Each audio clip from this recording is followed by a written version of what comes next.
রাজনীতিতে আসলে তরুণদের জন্য ইতিবাচক পরিবেশ নিশ্চয়ই আছে বলে আপনি হয়তো আসতে পেরেছেন, কতটা আছে, কতটা সম্ভাবনা আছে যদি একটু বলেন। একটা বিষয় হচ্ছে সম্ভাবনা আছে অবশ্যই, এজন্যই আমার এখানে অবস্থান করাটাও সম্ভাবনা দেখছেন। আমার এখানে অবস্থান করাটাও প্রমাণ করে যে আমি সম্ভাবনা দেখছি, এজন্যই আমি আসছি, অথবা নানা চ্যালেঞ্জের মোকাবেলা করেও আমরা পথ চলাটাকে চলছি আর কি। কিন্তু আমরা এখনো চ্যালেঞ্জগুলো দেখতে পাচ্ছি। সেটা হচ্ছে, আমি বললাম আমরা অভ্যুত্থানের পরেই বলেছি যে এটি অন্যান্য বিষয়ের লড়াইয়ের সাথে সাথে এটি একটা প্রজন্মগত লড়াই, প্রজন্মের লড়াই। কারণ আমি একটু আগেও বলেছি যে পুরাতন যারা প্রজন্ম, যারা পুরাতনপন্থী, সেটা হতে পারে 30 বছরের যুবকও হতে পারে, অথবা 25 বছরের একটা ছেলেও হতে পারে, একজন মানুষও হতে পারে। কিন্তু তার চিন্তা ভাবনা যদি পুরাতনপন্থী হয়, সে যদি পুরাতন চিন্তা ভাবনাকেই সাবস্ক্রাইব করে, তাহলে সে পুরাতনপন্থী। তার বয়স এখানে বিবেচ্য বিষয় নয়। তো তারা এখনো সচেষ্ট রয়েছেন। আমরা দেখতে পাচ্ছি যে তারা কিভাবে স্টুডেন্টদেরকে ছোট ছোট বিষয়ে, যারা তরুণ নেতৃত্ব রয়েছেন তাদের ছোট ছোট বিষয়কে তুলে এনে সেটাকেই খুব বেশি প্রমিনেন্স দিয়ে স্টিগম্যাটাইজ করার চেষ্টা করা হচ্ছে। আমাদেরকে রাজনীতি থেকে একদম পুরো কি বলা যায়, এলিনেট করার চেষ্টা করা হচ্ছে। এটা আমাদের জন্য একটা বড় চ্যালেঞ্জ, কিন্তু আমরা এই চ্যালেঞ্জ মোকাবেলা করেই সামনে আগাবো ইনশাল্লাহ। আমরা মনে করি এই পথ চলাটা আমাদের জন্য শুরু হয়েছে, এবং এটা পথ দেখাবে অনাগত ভবিষ্যতের যে সকল প্রজন্মগুলো রয়েছে তাদের জন্য। এই যে আমরা বলছি যে 6 কোটি নতুন ভোটার, মানে আমরা তরুণ বলতে পারি তাদেরকে, তার চেয়েও বেশি আরো বাকি যে 6 কোটি সেখানেও তরুণ ভোটার রয়েছে। এত তরুণ ভোটার, কিন্তু নেতৃত্বে আসলে তরুণ নেতৃত্ব কতটা আছে? নেতৃত্ব যদি আপনি নেতৃত্বে কখনো তো সুযোগ তৈরি হয়নি। আমি একটু আগে মেনশন করেছি যে যখন সুযোগ তৈরি হয়েছে আমরা দেখিয়েছি যে কিভাবে কোনো পলিটিক্যাল পার্টির নেতৃত্বে না থাকা সত্ত্বেও একটা নন পলিটিক্যাল পজিশন থেকে আসিফ, নাহিদ, মাহফুজ, বাকের, এছাড়াও ছাত্র দলের নেতৃবৃন্দ, ছাত্র শিবিরের নেতৃবৃন্দ, আমরা বিএনপির নেতৃত্ব আমরা দেখছি যে হ্যাঁ বিভিন্ন দলের নেতৃবৃন্দ যারা সুযোগ পেয়েছে, যখন সুযোগ পেয়েছে তারা কিভাবে নেতৃত্ব দিয়ে এই অভ্যুত্থানকে সাফল্যমণ্ডিত করেছেন।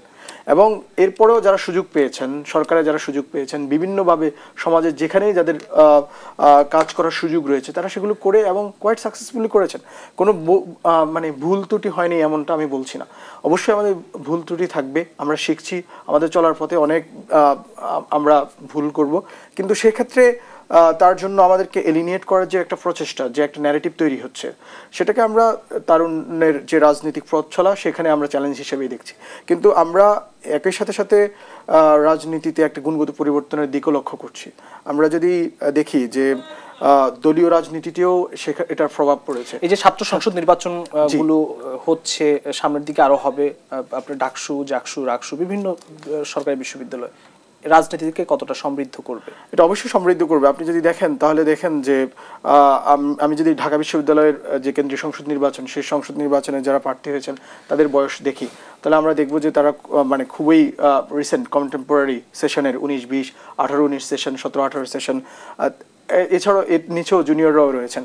এবং আমি যেটা বলছিলাম যে দলীয় রাজনীতিতে একটা গুণগত পরিবর্তন হয়েছে তাদের সিদ্ধান্ত গ্রহণের প্রক্রিয়াতেও যদি আপনি দেখেন, সেটা হচ্ছে ছাত্রদল এবার ডাকসুতে যে প্যানেলটা দিয়েছে সেটা হচ্ছে কোয়াইট জুনিয়র, মানে 15-16 সেশন থেকে। কিন্তু এর থেকেও সিনিয়র যারা রয়েছেন তাদেরও কিন্তু অনেকেরই ছাত্রত্ব ছিল, তারা চাইলেই সেখানে রাজনীতিতে ডাকসুতে ইলেকশন করতে পারতেন, প্রতিদ্বন্দ্বিতা করতে পারতেন। কিন্তু তাদের হাইকমান্ড এটা খুবই সুবিবেচনা সম্পন্ন একটি কাজ করেছে বলে আমরা মনে করি, যে তারা একটা জুনিয়র একটা কি বলা যায় পরিষদ এখানে দিয়েছেন, নমিনেট করেছেন। তারা হচ্ছে বর্তমান সময়ের যে পরিবেশ, বিশ্ববিদ্যালয়ের পরিবেশ এবং ছাত্রছাত্রীদের যে আকাঙ্ক্ষা, সে আকাঙ্ক্ষার সাথে একই সমসাময়িক চিন্তাকে ধারণ করতে পারে বলেই আমরা মনে করি। তাহলে সেক্ষেত্রে একটি গুণগত পরিবর্তন হয়েছে, ইতিবাচক পরিবর্তন হয়েছে। আদারওয়াইজ এটা আমরা সবসময় দেখেছি যে ছাত্রদল একটু সিনিয়র মানে নেতৃবৃন্দকেই সেখানে সিলেক্ট করেছেন, তাদেরও বিভিন্ন ধরনের জাস্টিফিকেশন তারা দিয়ে থাকেন। কিন্তু এটা অবশ্যই যারা তরুণ রয়েছে তাদের রাজনৈতিক পথ চলাকে অনুপ্রাণিত করবে, কারণ আমরা দেখছি যে সুযোগ তৈরি হচ্ছে। ভাই একটু আগে মেনশন করেছেন, আমি নিজেও ছাত্রদলের রাজনীতির সাথে জড়িত ছিলাম। সেই 2016 সাল থেকে, বিশ্ববিদ্যালয়ের প্রথম বর্ষ থেকে 2023 সাল পর্যন্ত আমরা আমরা ছাত্র রাজনীতি করেছি ঢাকা বিশ্ববিদ্যালয়। তারপর আমরা যখন দেখেছি যে বিএনপির শীর্ষ নেতৃত্বের মধ্যে কম্প্রোমাইজের অবস্থান তৈরি হচ্ছে, তারা তাদের ব্যবসা বাণিজ্যকে টিকিয়ে রাখার জন্য অনেক সময় কম্প্রোমাইজ করে দিচ্ছেন। শীর্ষ নেতৃবৃন্দ বিএনপির জিয়া পরিবারের অনুপস্থিতিতে অনেকেই আওয়ামী লীগের সাথে কম্প্রোমাইজ করে ফেলেছেন, অথবা নানা দিকে আমরা হতাশ হয়েছি, নানাভাবে আমরা ফ্রাস্ট্রেটেড হয়েছি, প্রতারিত হয়ে আমরা অনেকেই ছেড়ে চলে গিয়েছিলাম, বিদেশে চলে গিয়েছি। কিন্তু বর্তমান সরকারের সময় এসে অথবা অভ্যুত্থানের পরবর্তী সময়ে এসে সরকার এবং আমাদের যে বর্তমান রাজনৈতিক অবস্থান, সেই অবস্থান আমাদেরকে অনেক বেশি অনুপ্রাণিত করছে। আমরা দেখছি হারবার্ড থেকে পড়ে লোকজন আবার দেশে ফিরছেন, ক্যামব্রিজ থেকে লোকজন দেশে ফিরছেন, ইউএস থেকে সেটেল যারা ছিলেন তারাও অনেকেই দেশে ফিরে চলে আসছেন। আমরা দেখছি আমাদের এনসিপিতেও এরকম অনেক লোকজন রয়েছে যারা ইউকে আপনার কাউন্সিলর ছিলেন ইউকেতে, লন্ডনে, তারাও দেশের রাজনীতি ইতিবাচক পরিবেশ তরুণদের জন্য তৈরি হচ্ছে। সাথে সাথে চ্যালেঞ্জেস রয়েছে। আমরা দেখতে পাচ্ছি যারা প্রাচীনপন্থী রয়েছেন তারা আমাদেরকে মাঝে মাঝে গালাগালি করেন এবং আমাদেরকে তারা হয়তো আমাদের প্রতি আশা রাখতে পারছেন না। এটা তাদেরই জেনারেশনের সমস্যা, এটা আমাদের সমস্যা বলে আমরা মনে করি না। তারা তাদের চিন্তাগত জায়গায় হয়তো ওইরকম আশার জায়গা থেকে তারা অনেক বেশি নিরাশ হতেই বেশি পছন্দ করেন। সুতরাং আমরা এটাকে চ্যালেঞ্জ হিসেবেই দেখছি।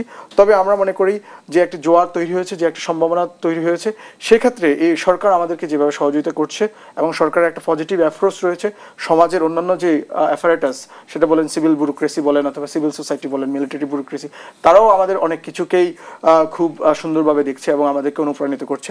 তো সেক্ষেত্রে আমি মনে করি এটা শুধু কেবল আমরা সম্ভাবনার কথাই বলবো এবং আমরা মনে করি যে তরুণদেরকে আর ঘরে ফেরার সুযোগ নেই।